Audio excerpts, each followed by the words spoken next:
امروز با دستور پرزیدنت جمهوری تاجیکستان پیشوای ملت محترم امامعلی رحمان برای برطرف نمودن پیامدهای آفات طبیعی و دستگیری اهالی ضرر دیده تدبیرهای فوری اندیشیده شده. کاروان عبارت از 11 نقلیات بارکش با مواد غذایی، مساله ساختمانی و دیگر مواد ضروری از شهر دوشنبه به راه برآمدند. همزمان برای عائله‌هایی که منزل‌های استقامتیشان بر اثر آفات طبیعی پر و ویران شده است، قطعه زمین جدا شده از امروز کارهای ساختمانی خانه‌های نوی استقامتی آغاز یافت.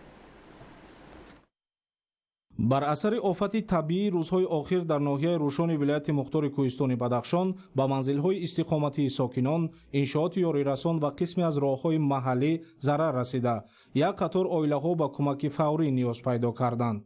از لحظه‌های اول حادثه با دستور سرور دولت محترم امامعلی رحمان ساختارهای دولتی برای برطرف نمودن پیامدهای آفت و دستگیری اهالی ضرر دیده سفربر گردیدند. با سپارش پرزیدنت جمهوری تاجیکستان پیشوای ملت محترم امامعلی رحمان جهت رسانیدن کمک فوری به اهالی از آفت طبیعی ضرر دیده ناحیه روشن ولایت مختار کوهستان بدخشان از جانب اگنتی ذخیره‌های مادی دولتی نزد حکومت جمهوری تاجیکستان کاروان ماشین‌ها عبارت از 11 نقلیات بارکش با مواد غذایی، مصالح ساختمانی و سوزشواری از شهر دوشنبه به منطقه آفت زده روان کرده شد. به ناحیه روشن 100 تن سیمنت، 150 متر مکعب تخته، 16 تن ارماتوره و 400 دانه قالب انتقال داده می شود. همچنین 10,000 کیلوگرم آرد، 1000 کیلوگرم شکر، 1000 کیلوگرم روغن رستنی، 1500 کیلوگرم مکرون و 1250 کیلوگرم برنج ارسال گردیده.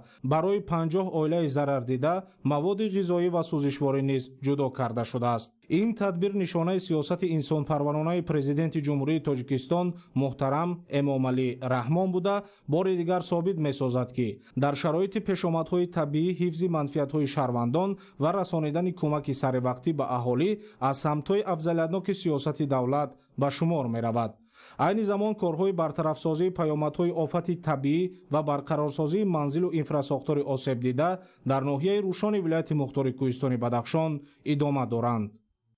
در اساس دستور و سپارش‌های پرزیدنت جمهوری تاجیکستان پیشوای ملت محترم امامعلی رحمان و نتیجه گیری جلسه ستاد ولایتی گروه کاری تحت رهبری رئیس ولایت مختار کوهستان بدخشان سفرزاده شریف خان نوراحمد به ناحیه روشن سفر نمودند. در زمینه سیاست انسان پرورانه پرزیدنت جمهوری تاجیکستان پیشوای ملت محترم امامعلی رحمان در دهه بروشان جماعت دهات نظرشاه داد خدای و ناحیه روشن الکی برای عائله‌هایی که منزل‌های استقامتیشان بر اثر آفت طبیعی پره ویران گردیدند قطعه‌های زمین جدا کرده شده از امروز کارهای ساختمانی 10 خانه نوی استقامتی آغاز گردید. منزل‌های استقامتی طبق لایحه معاصر ساختمانی بنیاد گردیده برای هر یک عائله ضرر دیده حدود علاهیده زمین معین و جدا کرده شده است. هدف از این اقدام نیک هرچه زودتر با منزل نو تامین نمودن ساکنان ضرر دیده و فراهم آوردن شرایط ارزنده زندگی می باشد. رئیس ولایت مختار کوهستان بدخشان همراه با گروه کاری از مبدأ بنیاد خانه‌های استقامتی دیده نموده با دستور پرزیدنت جمهوری تاجیکستان پیشوای ملت محترم امامعلی رحمان به مسئولین جهت انجام با صفت و سریع کارهای ساختمانی استفاده ثمرناک امکانیت‌ها و رعایت طلبات معماری و ساختمانی سپارش‌های مشخص دادند. الکی روز دوم است که با دستور و سپارش‌ها به واسطه رهبریت کشور گروه کاری با رهبریت رئیس ولایت مختار کوهستان بدخشان در دهه دیروشان ناحیه روشن قرار داشته عین زمان برای 10 عائله از آفت طبیعی ضرر دیده ساکنان این دهه در موضع نوروم که خانه‌هایشان پره ضرر دیدند موضع برای ساختمان خانه استقامتی جدا گردیده الکی کارهای ساختمانی آغاز گردیده ایستادند. با باوری کامل گفته می توانیم که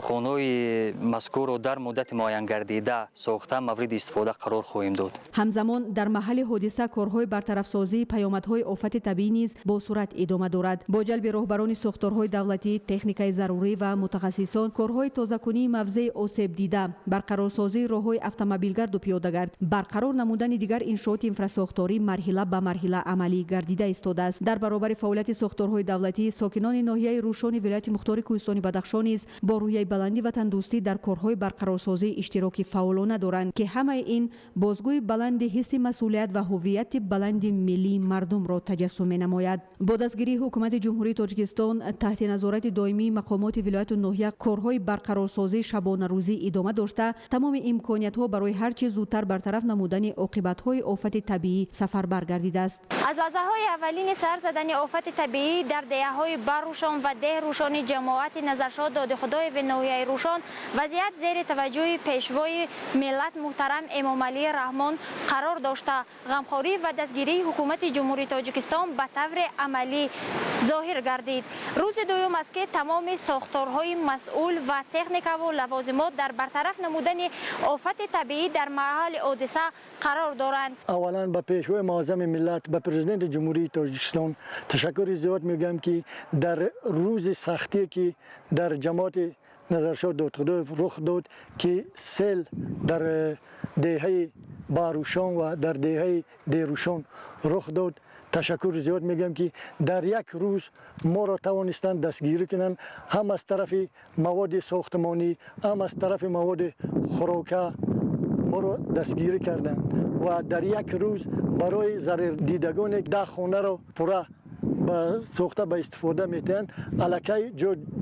جدا کرده شد و از همین روز ساختمان برای همین 10 خانه سر می شود. ساکنان ناحیه روشان برای دستگیری های همه جانبه و غمخوری پیوسته پرزیدنت جمهوری تاجیکستان پیشوای ملت محترم امام علی رحمان اظهار سپاس و قدردانی نموده این تدبیرهای نیک را ادامه منطقی سیاست انسان محور و غمخوری دولت و حکومت جمهوری تاجیکستان نسبت مردم سربلند ولایت مختار کوهستان بدخشان ارزیابی میکنند. از روز اول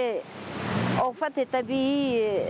در قشلاق باروشان و دیروشان ما احساس کردیم که ما در زیر نظارت پرزیدنت جمهوری تاجیکستان محترم امام علی رحمان هستیم و روز و شب برای ما غمخواری کردند و تمام آدمان دهه و ناحیه و شهر برای ما یاردم کردند و ما احساس نمودیم که ما تنها نیستیم. از همه مهمشان است که تلفات جانی نیست و دیگر با دستگیری پیشوای ملت برطرف خواهد شد. یادآور می‌شویم که در نتیجه یک باره بلند شدن حرارت هوا و آبشوی با صورت پیره‌ها سنه 20 ایول سال 2026 در دهه‌های باروشان و دیروشان ناحیه روشان ولایت مختار کوهستان بدخشان سیل فرایی به عمل آمده بر اثر آفت طبیعی به منزل‌های استقامتی ساکنان ضرر مادی رسانیده شده، خوشبختانه تلفات جانی به قید گرفته نشده است. از لحظه‌های اول رخ دادن آفت طبیعی وضعیت تحت نظارت دائمی پیشوای ملت پرزیدنت جمهوری تاجیکستان محترم امام علی رحمان قرار داشته برای هر چه زودتر برطرف نمودن پیامدهای آن تمام ساختارهای داخلدار، تکنیک و قوه‌های ضروری سفربر کرده شدند. بینندگان گرامی توجه شما را به